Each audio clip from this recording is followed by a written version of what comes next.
The story begins with Sojiro Sakagami, a 16-year-old high school student exhausted as he climbs a long, steep hill. He grumbles quietly, annoyed that his school is built in such an inconvenient place. Rumor has it the founder loved high places, but Sojiro just thinks that was a dumb idea. As he struggles upward, he figures he'll be fashionably late. Suddenly, a girl races past him on a bicycle. He's shocked that anyone could ride a bike up such a steep hill with such ease. She stops ahead, looks back, and casually calls out to him. She guesses he's a second year and tells him to hop on the bike. They're both going to be late. Sojiro hesitates, but then climbs on. As they ride, he apologizes and promises to repay her somehow. She waves it off, saying it's no big deal, and proudly adds she's as strong as an ox. Her confidence catches him off guard, but he doesn't ask questions. Instead, he notices her skirt. It's shorter than the school standard. He remembers that third years sometimes modify their uniforms like that. Curious how she knew his year, he's about to ask, but she brushes the question aside. He checks his phone and sees they're already late.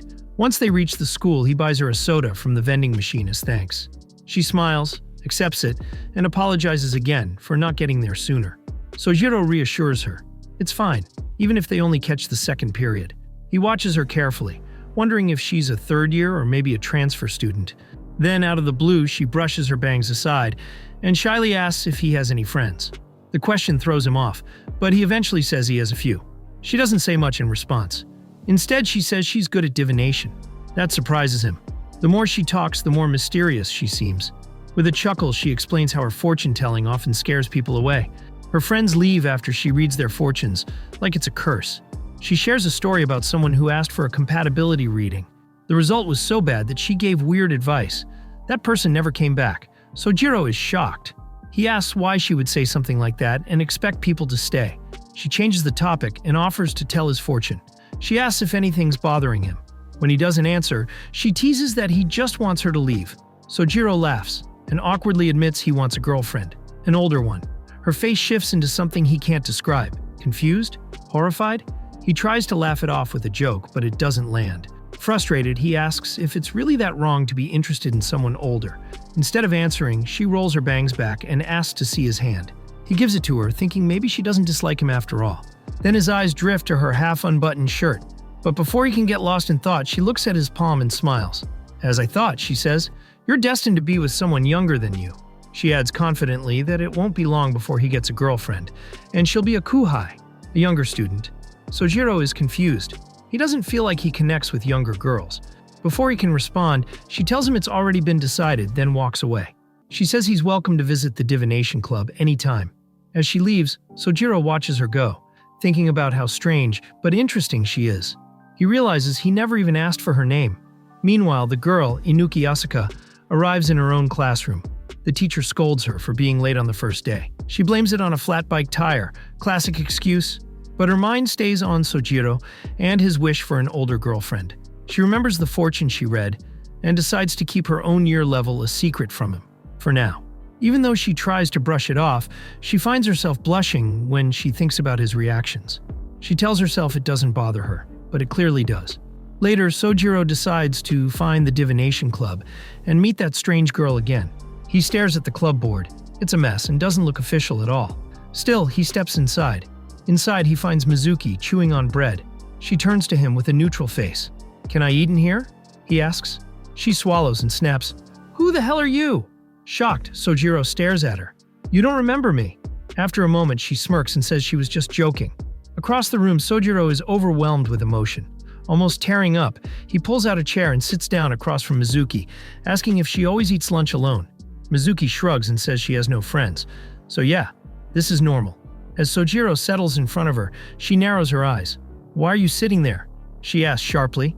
He casually replies, "I just wanted to have lunch with my beloved senpai, that's all." Mizuki smirks. "Smooth talker, aren't you?" Then she slightly teases, "Not to brag, but I am adorable." Sojiro raises an eyebrow. "It's kind of weird to compliment yourself, isn't it?" Mizuki suddenly stands up, grabs him by the chin and leans in. "Say that again to my face if you dare." Panicked, Sojiro throws up his hands. Okay. You're undeniably cute," he blurts out. Mizuki blushes for a second, but regains her composure. She pulls out a crystal ball, announcing it's time for a special divination. Sojiro watches, thinking maybe she's just shy about compliments. But then he notices how awkwardly she's holding the ball. He silently predicts something bad is going to happen. Sure enough, It slips from her hands and shatters on the floor. Mizuki stares at the broken pieces in shock, her expression dark. Instead of crying, she dramatically points at Sojiro. "This is your fate," she declares, then mutters that she might as well go home. But before she leaves, she spins around, grabs his neck, and shouts, "It's pathetic that you can't change your own fate. My reading is absolute." Sojiro, flustered, yells, "Wait, are you trying to break my neck too?" He then blurts out, "I can feel your body pressed against me," which makes the moment even more chaotic. Mizuki freezes, realizing what he just said.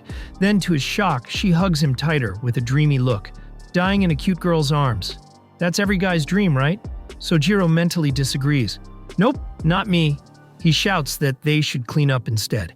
Mizuki lets go and agrees, saying the advisor will be mad if they leave the mess. As Sojiro watches her pick up glass with her bare hands, he mutters that she must eat gorillas for breakfast to be that strong. Unbothered, Mizuki kneels and continues cleaning. When she tries to grab a sharp shard, Sojiro grabs her hand and pulls it away. "Don't do reckless stuff like that," he says seriously. "This is the guy's job." Moved by his sincerity, Mizuki blushes. After a pause, she quietly agrees and turns away to hide her face. "Well, at least you're taking responsibility now. Thanks." While helping clean up, Sojiro accidentally cuts himself. Mizuki grabs his hand to check the injury. Then, without warning, she makes his bloody thumb touch a piece of paper. "What are you doing?" Sojiro cries. "I'm using your blood to make a seal for the club," she says calmly. He freaks out. "Are you insane?" She sighs, saying, "This is just the kind of club I run." Surprisingly, Sojiro responds, "You know what? I don't hate it." Mizuki grins and agrees. Sojiro silently wonders how he's ended up in such a bizarre situation. Before he can think more, she grabs his hand again and licks his wound. "Magic healing," she says casually, walking toward the door. "I'll go submit our club application." Sojiro stands there, dumbfounded. What kind of rabbit hole have I fallen into? Meanwhile, Mizuki walks down the hall, cheeks red and giddy. She's thrilled she got his thumbprint. The next day, Sojiro is getting ready for school. The TV plays in the background. It's a perfect day to go out. Now it's time for Namazu-senpai's fortune corner. Hearing that, Sojiro mutters, "I still don't know my senpai's name." Just then, someone scolds him from behind. "Can't you at least put your dirty clothes in the basket?"